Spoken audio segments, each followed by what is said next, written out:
喺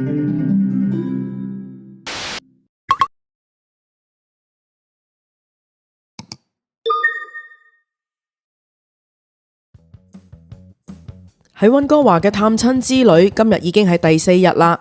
我哋喺酒店範圍睇咗一陣兔仔，睇咗一陣雀仔，之後就一齊去搵早餐食啦。上一年我嚟溫哥華嘅時候呢，咪去咗啲 shopping mall 嗰度遊遊蕩蕩，但係食嘅嘢都唔好食嘅。其實呢，我嗰陣時係想嚟到呢一個Richmond Public Market 裏面嗰個 food court 嗰度食嘢噶。上一次唔夠時間，今次終於有機會嚟到啦。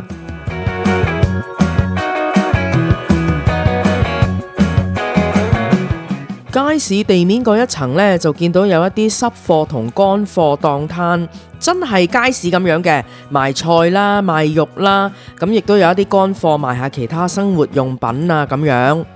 2樓嘅美食廣場其實就係一個範圍比較大嘅 food court， 佢都幾多餐廳種類可以選擇㗎。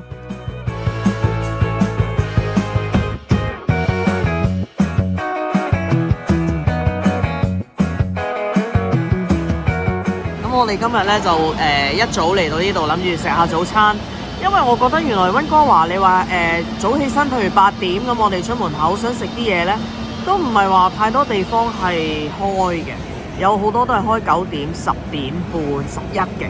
咁你話8點鐘 before 9點前有嘢食呢，地方真係唔多。我份人呢就最冇選擇障礙症噶啦，我一睇我就知道我想食下小籠包啦，同埋呢一個越南牛肉粉裏面所售賣嘅一啲好佢哋嗰啲粵式 dumpling 啊。至於飯團一家呢，就已經俾我吩咐，你去食希記腸粉啦。咁跟住佢就搞掂啦，唔使諗啊嘛。你講多次，你哋嗌咗乜嘢？喺呢度咪得咯。一個半糖豆漿、桂花鮮奶、魚片粥、鮮蝦腸粉、葱花蝦米腸、雙皮奶、桂花鮮奶咁得意啊！係啊，話就係唔知咩嚟，你試下。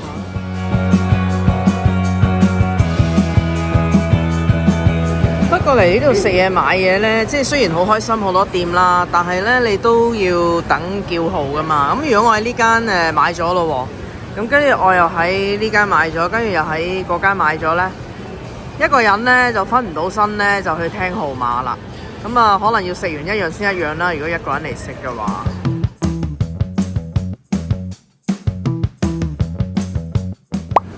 我見呢係嗰位太太喺個店嗰度即包即蒸咁樣咯，唔知有冇食啦。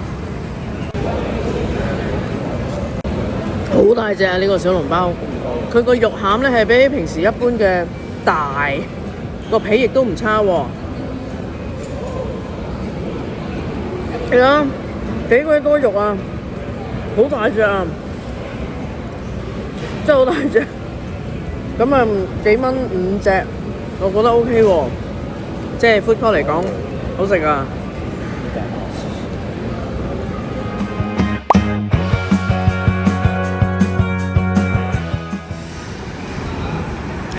拆咗啲蕉葉之後，又變咗咁啊！好似有個鹹蛋黃，咁得意嘅，好似食緊啲某某生物啊！你疑惑啦，咩嚟呢？究竟？好得意咯！我哋食過㗎，喺 Jane and Finch 嗰頭，都幾好食㗎，又噏唔出，好多味喺裏邊，因為跟住呢個又煙煙韌韌嗰啲咧。係啊！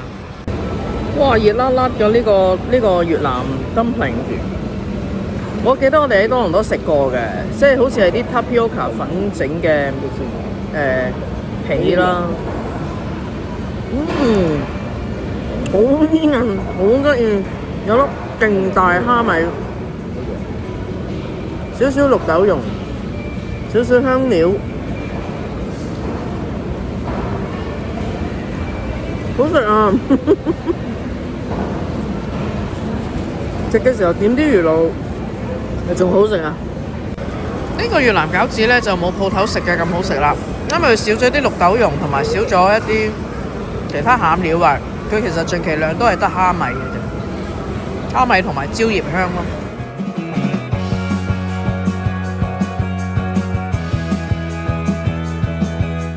好滑喎。係扯佢上嚟嗰時都好煙韌嘅喎。係啊，哇！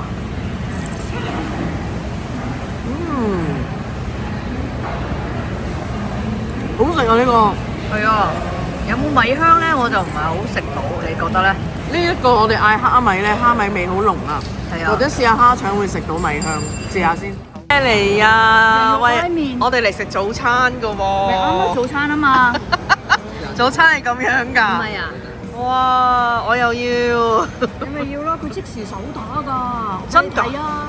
嚇係啊！係啊，哦，幫你影咗啊。哦係啊，好啊。對你係咪好好咧？好，太好啦，多謝你。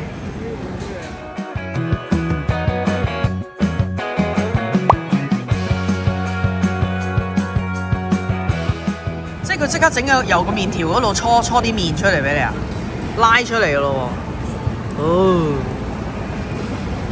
好味喎！係啊，好煙韌㗎。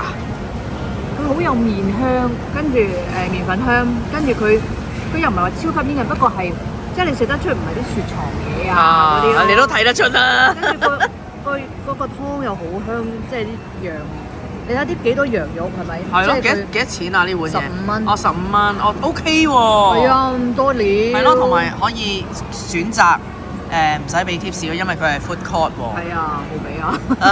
我都冇俾啊。我都嚼咗啦。呢個麵喺 food court 嚟講啊，冇得頂啊！咁你食過 food court？邊有喺 food court 咁用心機整嘅咧？喂，呢個 food court 就係我哋第一次上嚟㗎啦。係啊，爭咁遠嘅，同你帶我去嗰啲。係咯，唔好意思啊，但係呢個 food court 真係有睇頭啊嚇。同埋佢啲同埋羊肉咧夠肥啊，係啊，啲羊咧有夠羊油咧，夠羊脂肪先香，先夠好味啊，正。雖然話係一個 food court 啊。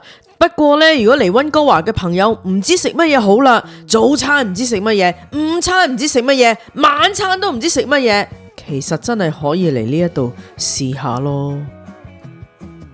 我記得咧，今次嚟溫哥華之前，我就出咗個 post， 就問溫哥華嘅觀眾朋友，可唔可以介紹一啲啱老人家嘅活動？咁好多人咧就話，去行下啲 Botanical Garden 啦咁樣。所以食完早餐咧，我哋就啟程去咗一個嚟到鼎鼎大名嘅 Stanley Park。喂，我哋兩次嚟溫哥華都算幸運啊，嗬？係啊，因為係好天啊。係啊。唔錯唔錯。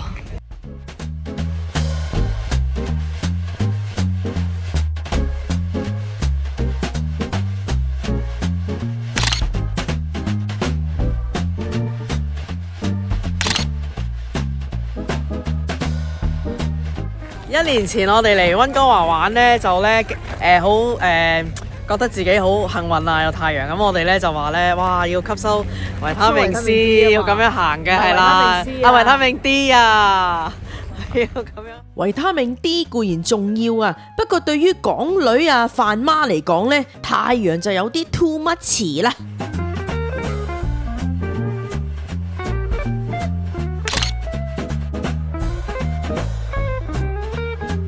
你哋喺 Souvenir Shop style 嘅捕夢網，同阿媽講佢而家好有興趣。係啊嗱，Auntie喺度揀緊啊。佢聽到係捕夢網咧，捕夢想邊個捕夢就擺喺附近，我自己就買咗件 T-shirt 啦。如果原住民嘅捕夢網可以將溫哥華嘅湖光山色收取入我眼簾嘅話，呢個夢真係發得過啊！去完 Stanley Park 之後，我哋就嚟咗 Queen Elizabeth Park。阿飯團話咧，呢度嗰個菠蘿包形狀建築物好得意喎。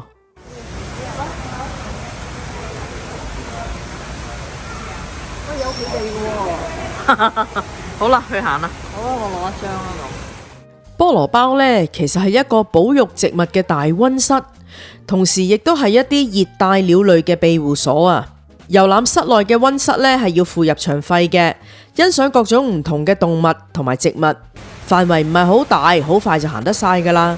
公園嘅室外範圍呢，就係打理得好靚嘅植物公園，適合中意花卉觀賞或者愛好攝影嘅朋友啊。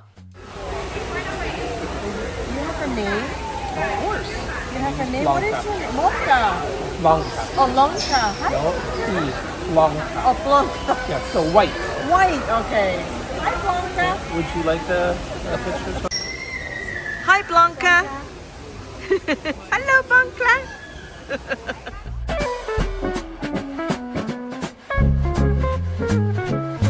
啊！我哋真係好彩啊，天氣好好啊，今日又唔熱唔凍啊，有少少微風，咁啊呢一度吸收下陽光，呼吸大自然嘅空氣啊，溫哥華真係舒服啦。我面前呢一啲花呢，香到暈啊，好似啲茉莉同埋蘭花嘅混合體咁啊，真係好香啊！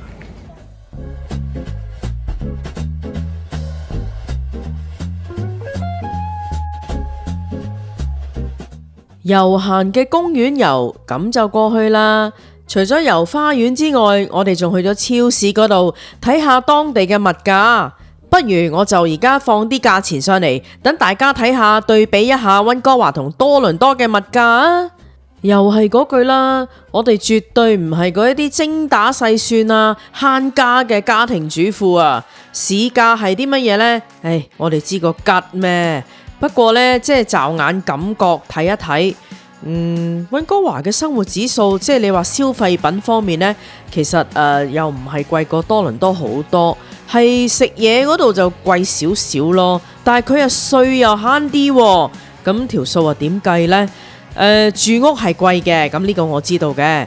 咁如果你問我會唔會搬嚟溫哥華，都要三思啦。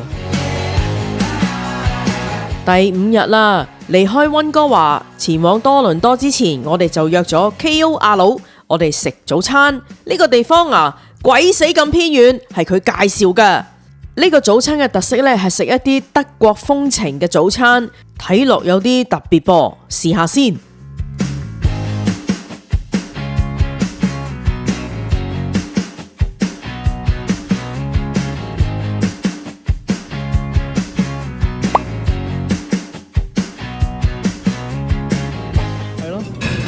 呢個貌似餐肉嘅腸，佢橫切面片，原來幾好食嘅喎，夠辣嗱，喂，辣底嘅喎。跟住佢裏面咧仲有 cumin seeds 啦，老花睇唔到啊，好多 pepper。我諗佢有三種腸加一個 potato pancake， 哇，飽死啊！佢呢個汁咧，你點 pancake 㗎？係啱，你啱，係好似點魚柳，非常中意嗰啲 tartar 醬咁啊！好 heavy 啊！呢個早餐勁嘢啊！我有個迷你成個12寸 pizza 咁大嘅 pancake 啊！喂，未見過，真係未見過呢個樣喎！我都未啊，但係薯仔 pancake 嚟㗎嘛，係嘛？係啊，邊個陪我哋食早餐咧？今日哇！Hello，呢個位啊，如果唔係識得佢啊，譬如話覺得俾人賣豬仔係啊，啊，喂，工業區咁山卡啦，你話佢見一位男士單身女子會唔會嚟？梗係唔敢嚟啦，係藍莓嚟啦。佢有 banana， 有藍莓，有 cranberry， 非常粗糙嘅係 pancake 啊，好 rustic 啊！你唔好諗住係 fuck 嗰啲啦，大佬。勁 homemade 啊！阿嫲 pancake 咁樣。嗱，各位，你唔好睇佢其貌不揚，我指嘅係早餐，唔係士丹尼啊。咁咧，其貌不揚嘅早餐呢，哇，真係好好食㗎喎！原來，因為所有嘢都係 homemade嘅，好有媽媽嘅感覺啊！呢度嘅咖啡呢，係任你 refill， 你隨便嗌一份早餐呢，大過你個肚腩好多倍，所以呢，係一定飽肚，一定係抵食嘅。貌似午餐肉，原來係佢自製嘅德國香腸；貌似 pizza， 原來係佢自製嘅 pancake。哇！你都真係唔好話佢有啲驚喜啊！喂，你真係食晒㗎喎！咦係喎，喂食晒嗱呢邊啊，呢邊我又食晒啦，佢又食晒，跟住睇呢度，哦原來有兩個蟹，太大啦！溫哥華嘅朋友，如果食慣咗 A 餐、B 餐、C 餐、早餐嘅話，又食厭咗點心啦，不妨嚟試下呢一啲人哋嘅早餐啦，可能或者你會喜歡呢。好啦，今次嘅溫哥華探親之旅又告一段落啦，我哋下次溫哥華再見，拜拜。